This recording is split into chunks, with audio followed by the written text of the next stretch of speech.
Selamat malam, Sir Johannes, sebagai dosen research metodologi kami, dan selamat malam semuanya.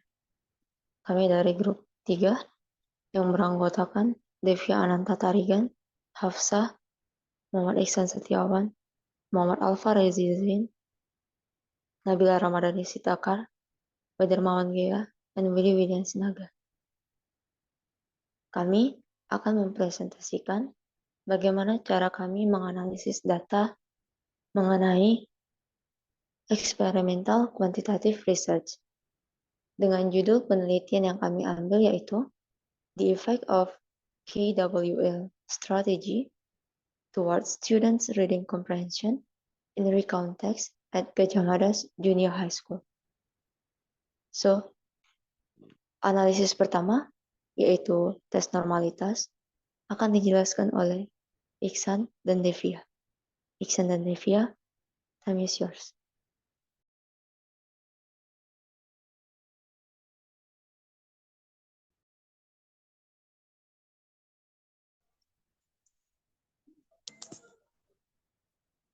Yang pertama adalah uji normalitas.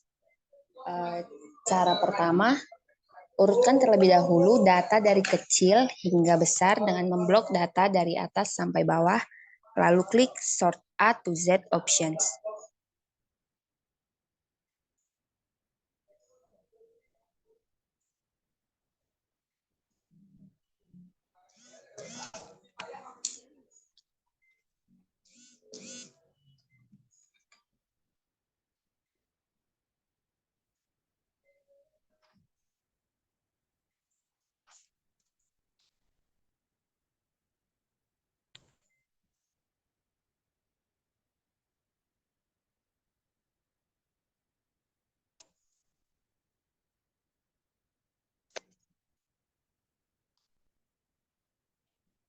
Yang kedua, untuk data yang memiliki angka yang sama, maka dikelompokkan menjadi satu saja.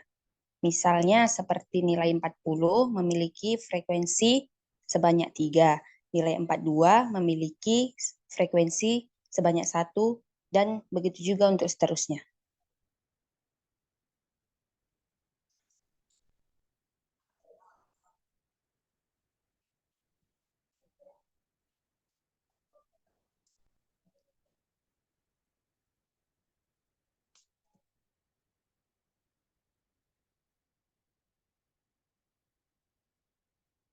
Yang ketiga, carilah nilai Z dengan cara sama dengan klik sel data pertama yaitu 34 dikurangi mean pretest eksperimental dibagi deviasi.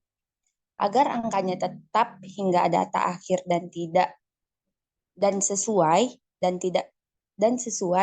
maka di rumus mean 4M4 dan N4 ditambahkan simbol dolar di depan huruf dan di depan angka.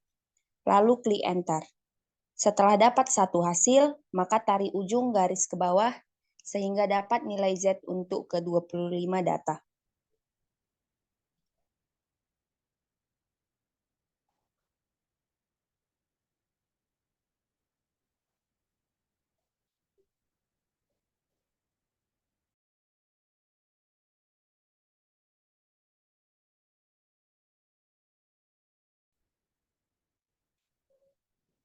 Yang keempat, untuk mencari FZ, maka sama dengan norms this, lalu klik sel data Z yang pertama, lalu enter. Setelah dapat satu hasil, maka tarik ujung garis ke bawah sehingga dapat nilai FZ untuk ke-25 data.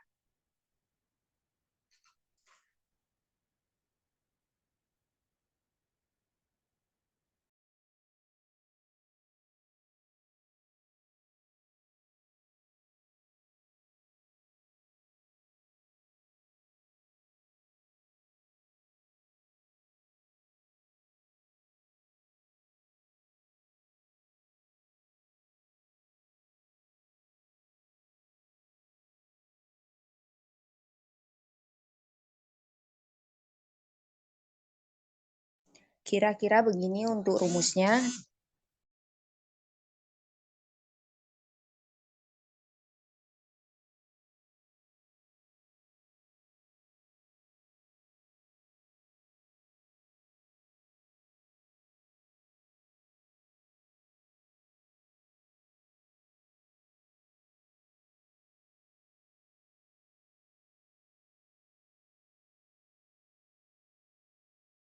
Oke, baik. Yang selanjutnya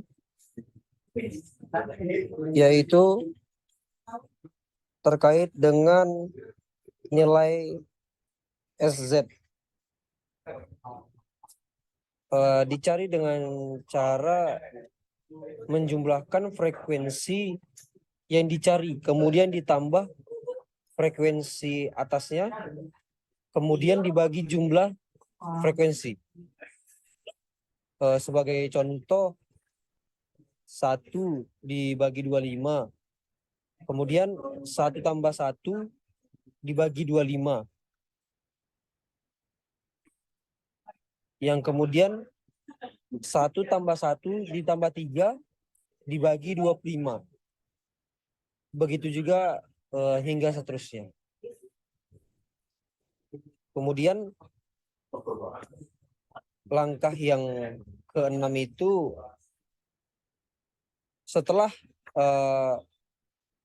mendapatkan FZ kurang dari SZ, masukkan rumus sama dengan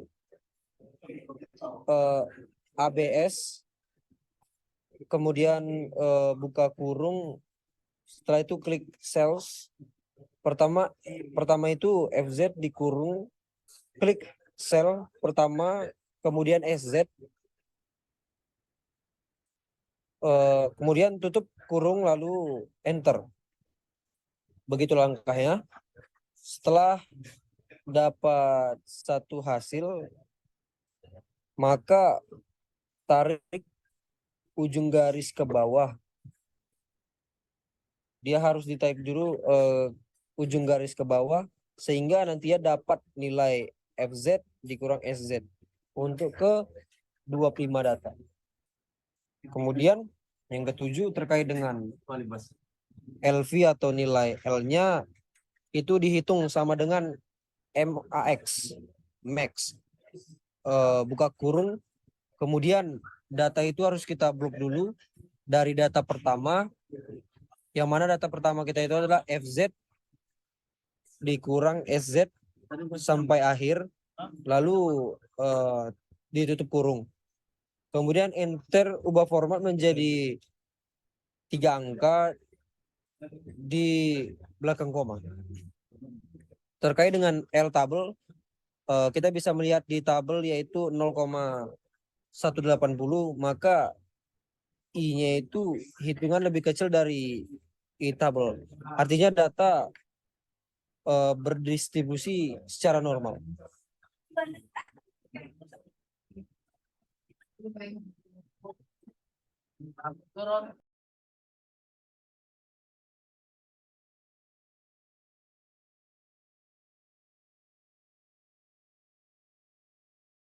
Baik, terima kasih Iksan dan Devia. Selanjutnya, uji homogenitas akan dijelaskan oleh Willy dengan Nabila. Willy dan Nabila, time is yours.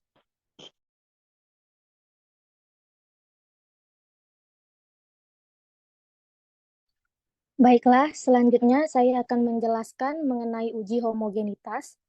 Langkah pertama, cari total data pretest dan posttest dengan rumus sama dengan buka kurung sumblok data pretest dari atas, lalu tutup kurung enter.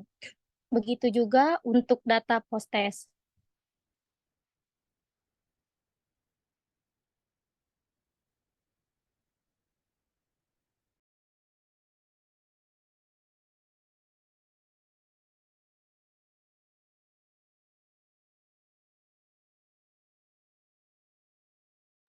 Langkah kedua, mencari min. Untuk mencari min, dengan rumus sama dengan min buka kurung, blok data dari atas hingga bawah, lalu tekan tutup kurung, kemudian enter.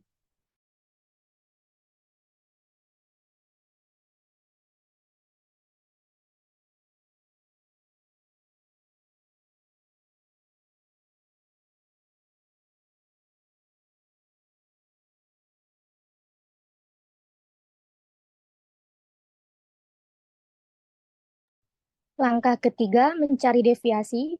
Untuk mencari deviasi menggunakan rumus sama dengan STDEV buka kurung blok data dari atas hingga bawah, lalu tekan Enter.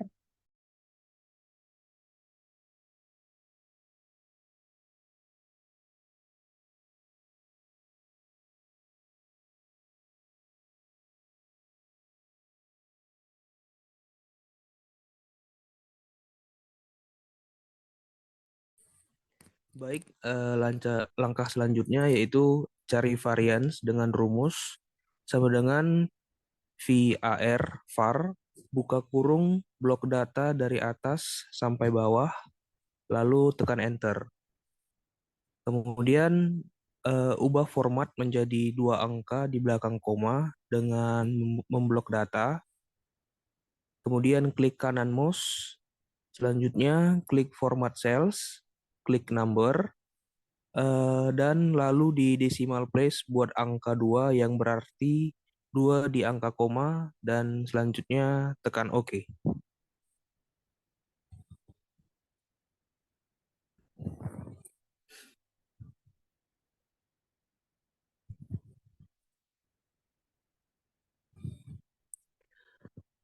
Langkah selanjutnya yaitu uji F dilakukan dengan rumus sama dengan varians besar dibagi varians kecil, lalu tekan enter.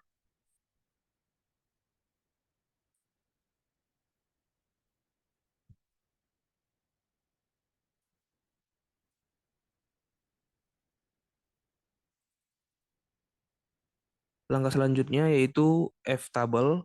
Untuk melihat F-table ada langkah-langkahnya, yaitu tentukan dulu DF1 dan DF2. DF1 yaitu jumlah varians minus 1.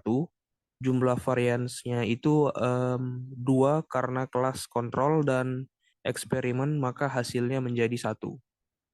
Dan DF2 yaitu jumlah data dikurang jumlah varians, yaitu 2 karena kelas kontrol dan eksperimen, maka hasilnya 25 kurang 2 adalah 23.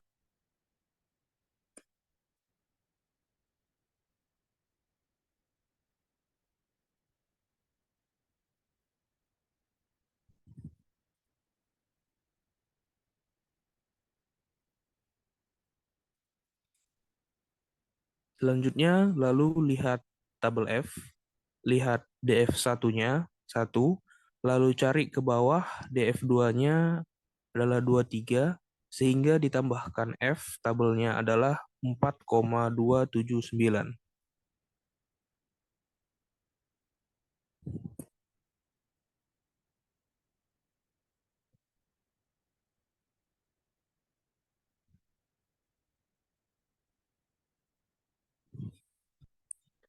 Maka dapat disimpulkan bahwa F hitung lebih kecil dari F tabel, sehingga 0 diterima dan data dari populasi yang homogen.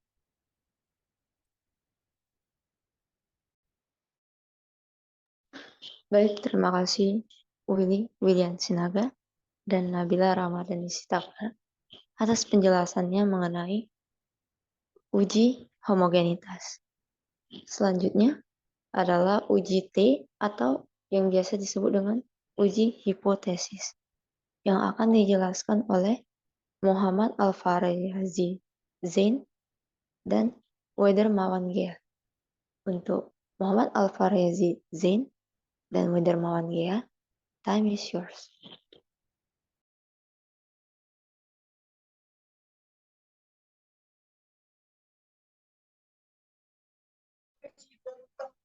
Baik, terima kasih moderator. Selanjutnya, saya akan menjelaskan tentang uji T hipotesis.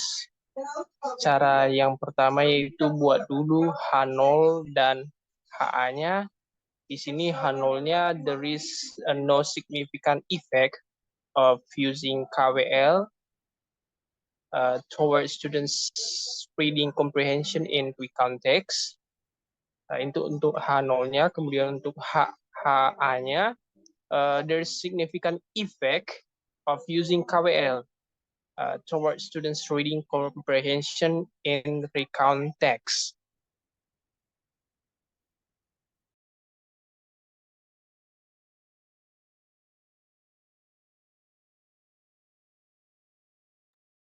setelah membuat H0, menentukan H0 dan HA-nya, kemudian cara kedua pada uji T hipotesis yaitu tentukan rata-rata data post-test eksperimen sebagai X1 dan rata-rata OST test control sebagai X2. Maksud saya rata-rata post-test dari kelas kontrol sebagai X2. Sebagaimana ditampilkan dalam slide.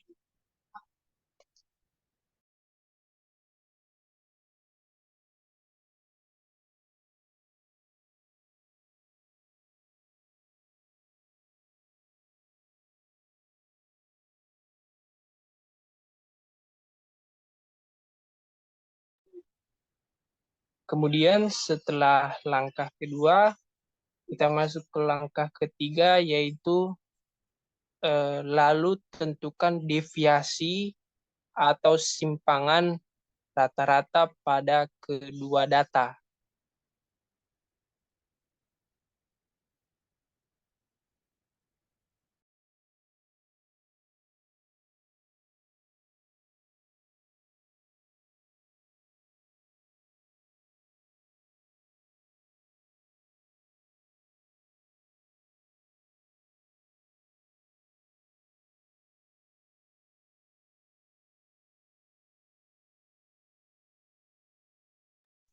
Baik, selanjutnya lalu kita memasukkan rumus S kuadrat sama dengan buka kurung N1 dikurang 1 tutup kurung dikali S1 kemudian ditambah N2 dikurang 1 tutup kurung dikali S2 per N1 ditambah N2 dikurang 2.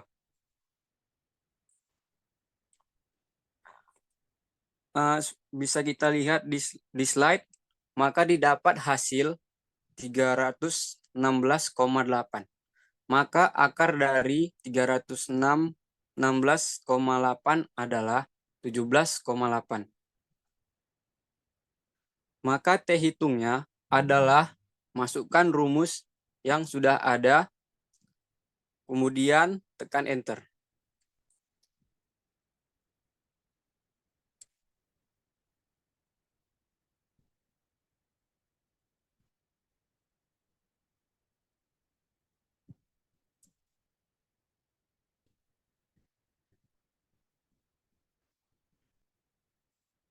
Lalu tentukan dulu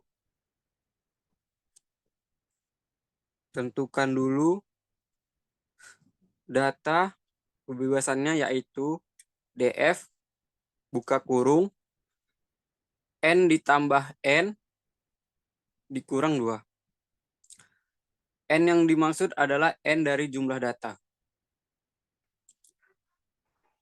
Maka didapat hasil N post-test eksperimen, yaitu 25 ditambah N post-test control, yaitu 25, lalu dikurang 2, lalu tekan enter.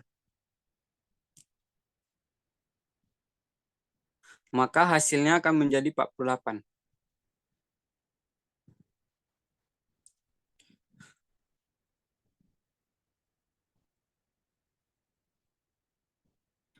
Oke, dan langkah terakhir, kita kemudian cek di T-tabel urutan ke-48.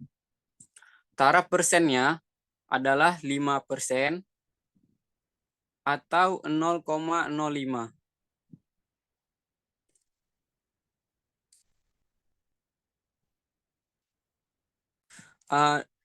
Bisa kita lihat di tabel, hasilnya adalah 1,677.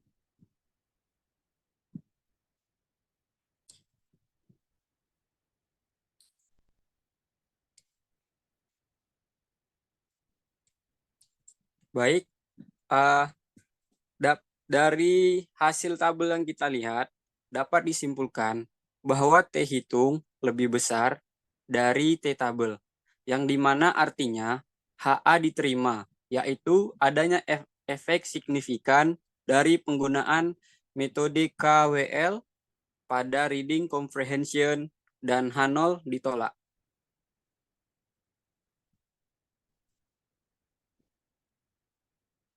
Baik, terima kasih Alvaria Zizen dan Darmawan Gea atas penjelasannya mengenai uji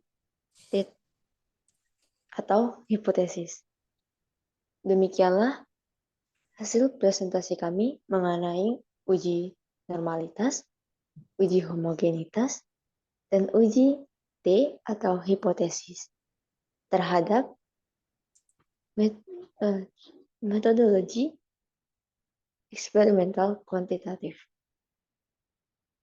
Maka dapat disimpulkan bahwa data kami normal, homogen, dan adanya efek signifikan terhadap metode KWL yang kami gunakan. Sekian presentasi dari kami. Terima kasih.